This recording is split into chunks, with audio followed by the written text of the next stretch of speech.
It's Val with another Build With Me episode. If you're new here, I'm super happy to meet you. On this video series, we are building a plastic model of the Munsters, the TV show. I'm showing the entire process of it. Cutting, gluing, painting, but I'm also sharing my experimentations and my failures, so it's fun and it can be unpredictable. Keep in mind that I'm not an expert, I'm just doing this for fun. In fact, I've never built a plastic model before. So far we did Grandpa, Eddie, and Woof Woof, and things are going well. I just think things are not going fast enough, so that's why I decided that I'm gonna do 2 episodes of the Munsters in a row.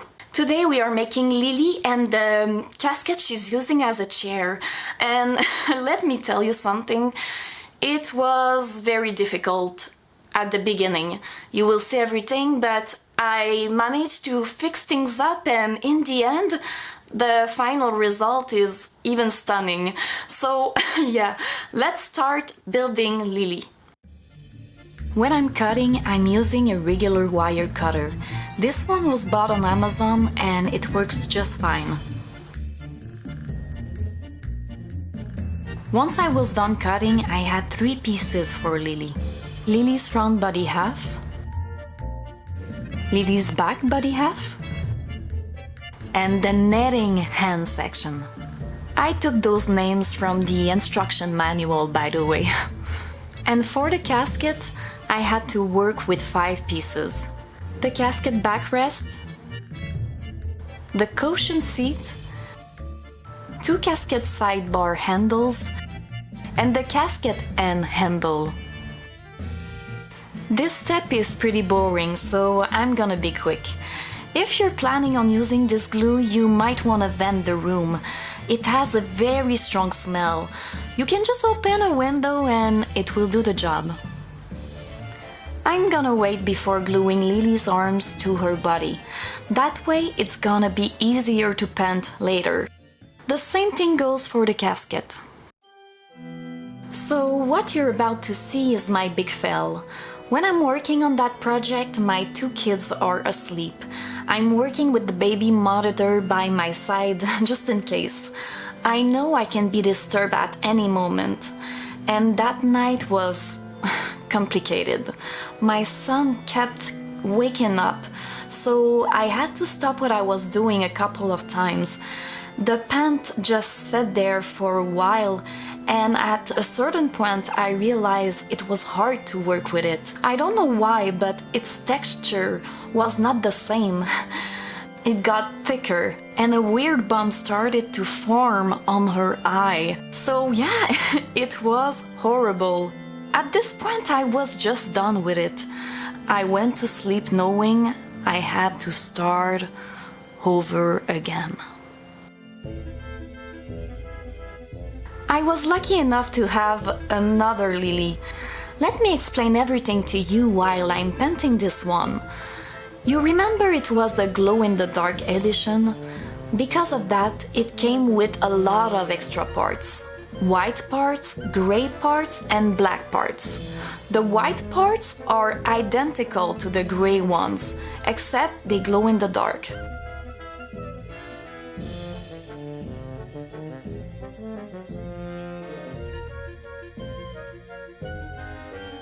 When I started this project, I had no intentions on making this model glowing, and the reason is simple. If you want it to glow, you have to leave the plastic as it is. That means no paint. And this whole project is about coloring and lighting. So yeah, that was just not an option. At least, all this time, I knew I had a backup plan if things got bad. And I'm glad I did. In the instruction manual, they recommend using a blue mask for smaller details, so I bought one on Amazon. And I thought we could try this out with Lily's necklace and Lily's hair. I put the liquid where I don't want any paint and I let it dry. Then I applied black paint without forgetting to leave a space for her famous white hair.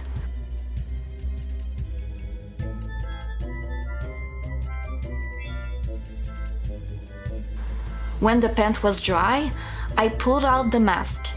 It was pretty easy to remove. The result was good but not perfect.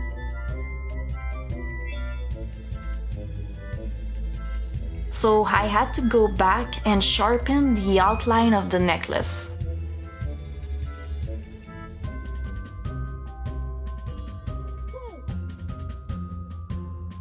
When I was satisfied with it, I finished Lily's hair.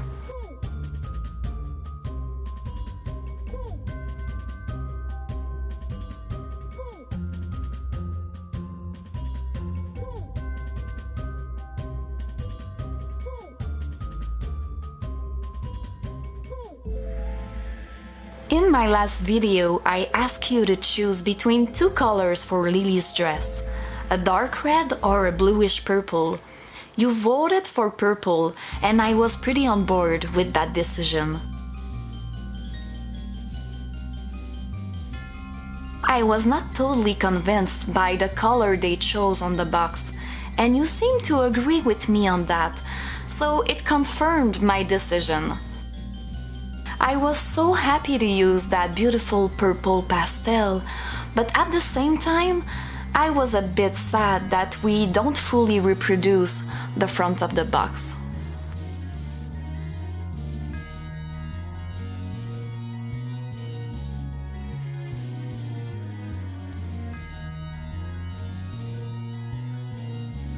And I just want to say, if you don't know we are using the front of the box as reference, you might want to go back and watch Grandpa's episode.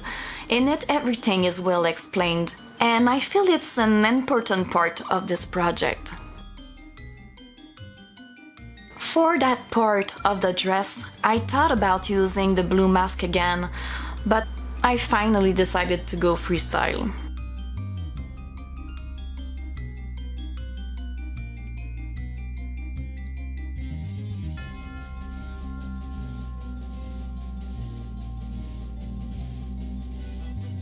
Then it was time to add highlights. On the model, Lily is sitting near the fireplace. The left side of her body is facing the fire, so I want to translate that into my model. I set Lily on the casket. It gave me a good idea of what part of her body was showing.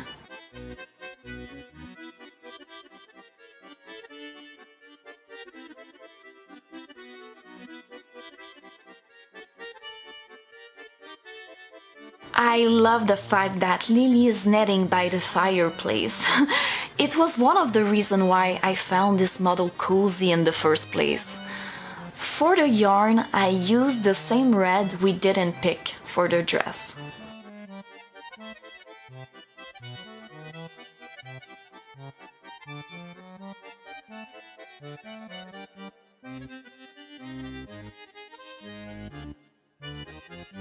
Then I applied a coat of glossy Mod Podge on each of my pieces.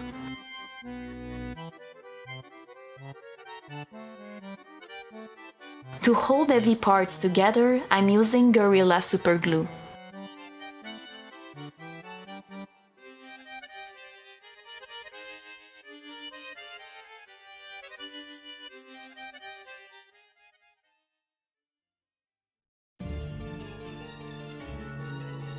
Now it was time to work on the casket. I was excited because it was my first piece of furniture. I started with the casket backrest and with the cushion seat.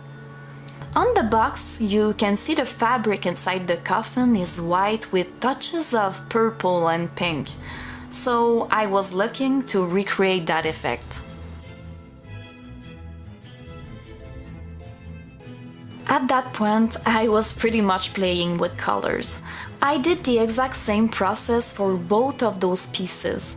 That's why I'm showing you them at the same time.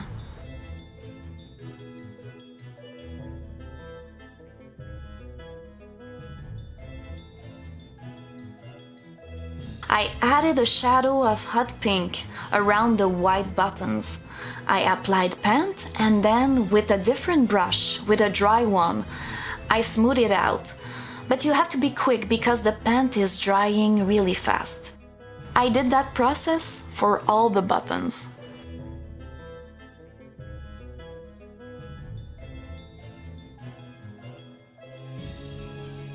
For some reason, I tend to add blue. I think it's because one of my inspirations for this project is drawings from fun fairs and carnivals. You know those vibrant paintings on front of dark rides and haunted houses? I really like it. It's so fun. I don't know if you notice, but those drawings have a lot of blue in it. So I just can't help myself. I have to put blue. On the box, the inside of the coffin is purple. I started with 3 coats of pink, and then with the light purple I created a wood texture. When I was happy with it, I applied a coat of Mod Podge. To glue them together, I started with Gorilla Glue.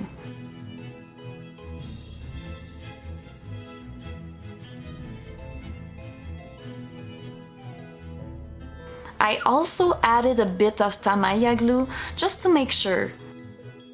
And I finished with a second coat of Mod Podge. Then it was time to work on the outside of the coffin. On the box we can see it's black. This is the side that will be facing the fireplace. That's why I painted it purple. I wanted it to be the brightest side of the casket. I added yellow because the fire is supposed to hit that section.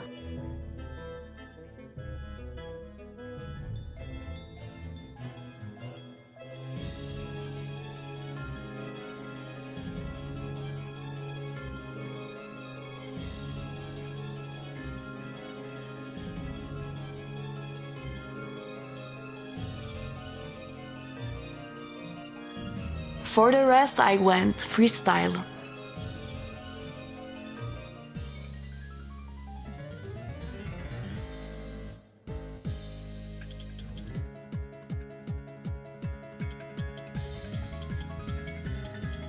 The rest of the coffin needed to be black. I applied 2 coats of dark purple and 1 coat of black. I'm doing that because you can still see a bit of the purple underneath, as if it was once painted purple and now it was black, but slowly the black was fading away.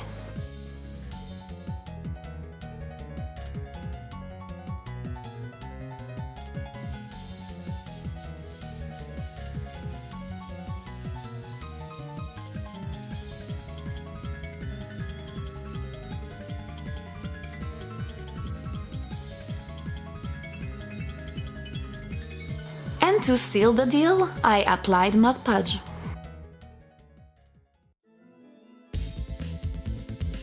These are the sidebar handles. There's one for each side of the coffin. On the box they seem to be grayish purple. I roughly applied gray over them. It doesn't show well on camera, but on the box there's a bit of blue on that handle. So for that reason, I went with blue for the left handle, and for the other one, I went with yellow, because obviously it's the one facing the fireplace.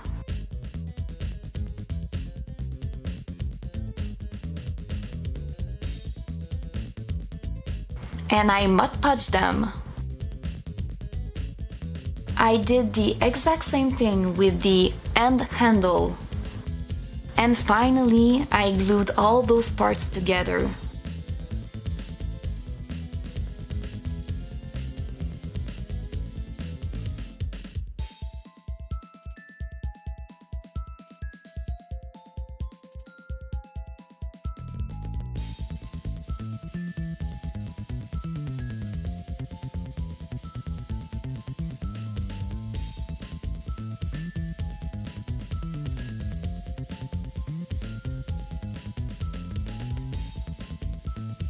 I added black over the end handle because it looked a bit too clean for me.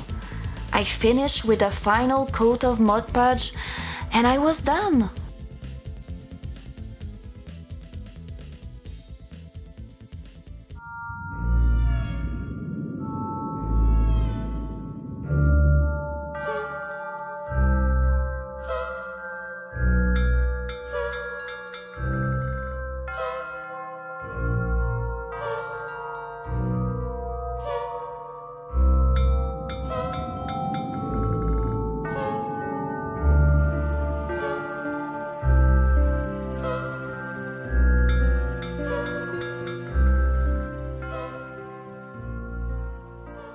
Look at her! I'm so happy with the result, you have no idea. Things started on the wrong foot with that first lily, but ended so well with that one. And that fell learned me a good lesson.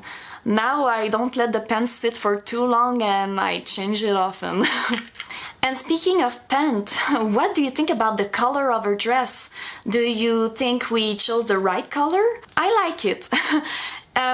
It turned out more blue than I thought it would, and it doesn't fit her usual style, but I don't really mind because I think it works and it's pretty. As you saw, I didn't glue her to the casket yet. I will do that later on the final stage of the build. Next episode will be on Herman and the electric chair, and just by looking at the manual I can tell it's gonna be something. And Herman is our last character, so soon we're gonna be working on the living room and on the many pieces of furniture and animals it has. So yeah, things are moving slowly. If you wanna see more of that project, please subscribe. A big thank you to my regular watcher, and stay safe and spooky, and I see you soon with more Build With Me stuff to come. Bye!